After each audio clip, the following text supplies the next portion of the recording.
Or to the conservative movement in this country, David Horowitz, who is president of the David Horowitz Freedom Center. He's founder of frontpagemag.com. It's a great website, by the way, if you want to visit it. And he is a New York Times best-selling author. And as a result of that, we want to talk to him about his latest book titled Radicals, Portraits of a Destructive Passion. David, welcome to today's issues. Good morning. Thanks for having me. By the way, I love the kind of tagline on frontpagemag.com. The tagline says, "Inside every liberal is a totalitarian screaming to get out." Now, you don't really believe that, do you? I really believe that, and I've tried hard. Conservatives are generally way too decent, forgiving, willing to give the benefit of the doubt, to really pursue this the way it needs to be pursued. I couldn't find writers who would write the kind of articles and essays I wanted on the subject. But you know, I come from a radical background, so I know exactly what I'm talking about. You have to look at it this way.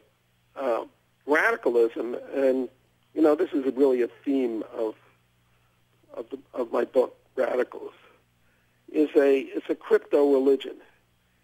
The isms, Nazism, socialism, communism, all rose as powerful movements after Darwin. And Darwin was, of course, one of Marx's heroes. And more importantly than the issue of evolution itself, far more importantly, was the decline of organized religion. People need a religious faith. They need it as a consolation for all the losses that a normal, natural life sustains. They need it because otherwise there's no answers as to why we're here or for what reason. They need it so they can look forward to a future. They can have hope. Marxism, communism, radicalism, progressivism, Nazism all supply these religious needs. The difference between what I would call an authentic religion and these crypto religions is that an authentic religion understands that we as individuals are responsible for the evils we see in the world, that we have free will, and that we, not society as though there's something called society, but we as individuals are responsible. Therefore, authentic religions don't hold out the hope that human beings can remake the world and make it into a dramatically better place, eradicate evil, inequality, wars, and so forth. People who think that you can do that are all people who have a crypto-religious belief. An authentic religion understands that only a divinity can repair the world. Progressives think they can prepare the world. That's why they're so dangerous, and that's why they're so intolerant. If you believe that you can create the kingdom of heaven on earth, what crime will you not commit? What lie will you not tell? Even more, when you look at people who oppose you, you see them as the devil's party. Very, very important to understand that so-called liberals, I mean, I hate using that word liberal because they're so intolerant and bigoted. But people who are called liberals, people who call themselves progressives or leftists or socialists, see themselves as an army of the saints redeeming the world. They don't believe in a divine redemption. They believe in a redemption on this earth created by them.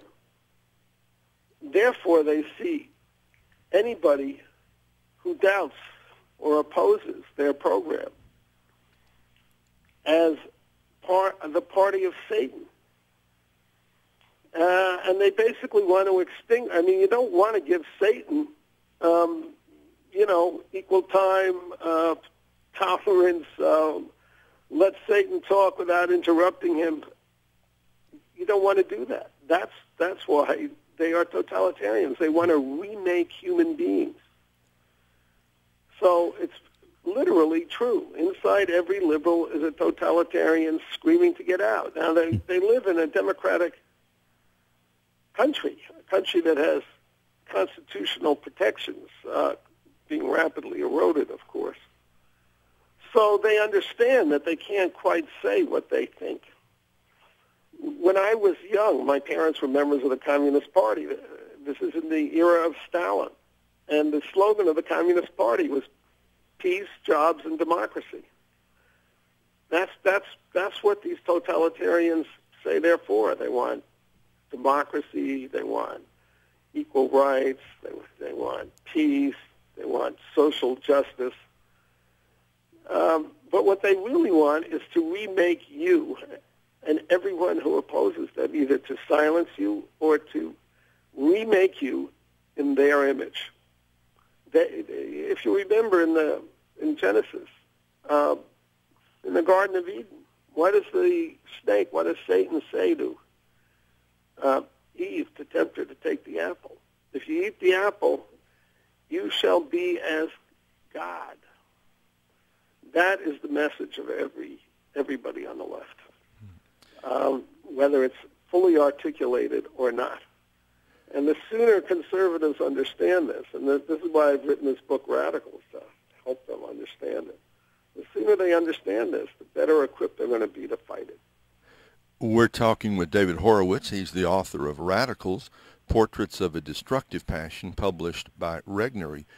David, say something to us about Saul Alinsky. I dare say most Americans, until Barack Obama became president, had literally never heard of Saul Alinsky. Yet, as you point out in your book, he plays a key role. So, can you put him in some kind of context? He is the Lenin of the modern left, which is now in the White House.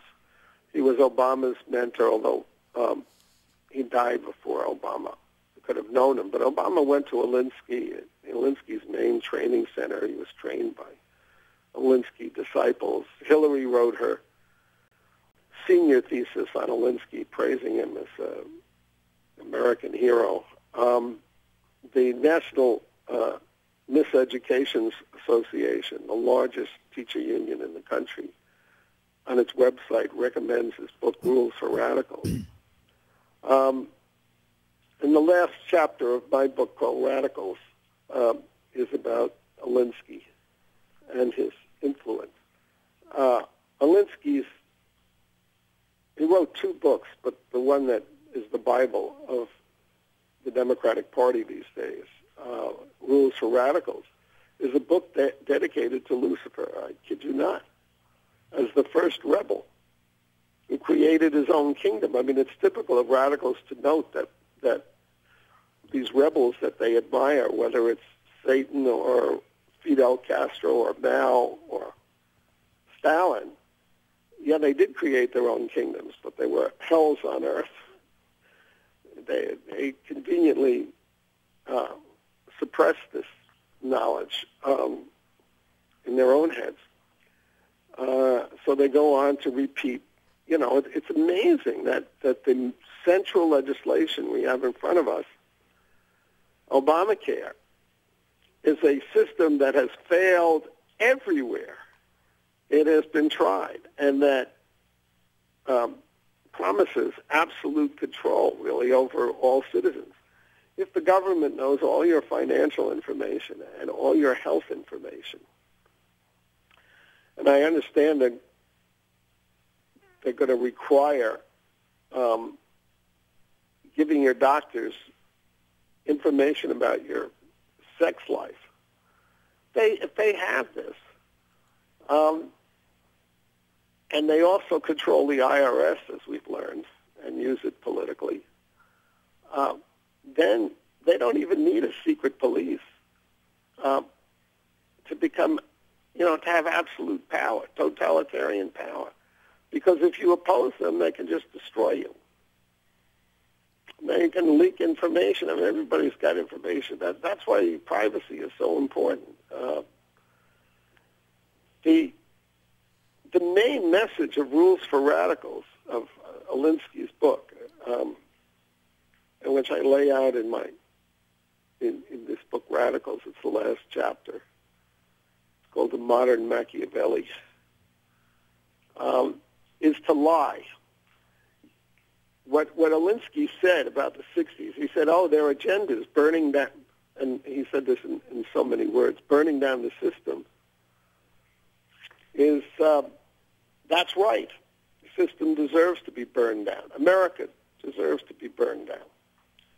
But he said, saying political power grows out of the barrel of the gun or up against the wall, or we want revolution and we want it now, scares people away. So the main message of Alinsky is conceal your agendas. Go inside the system.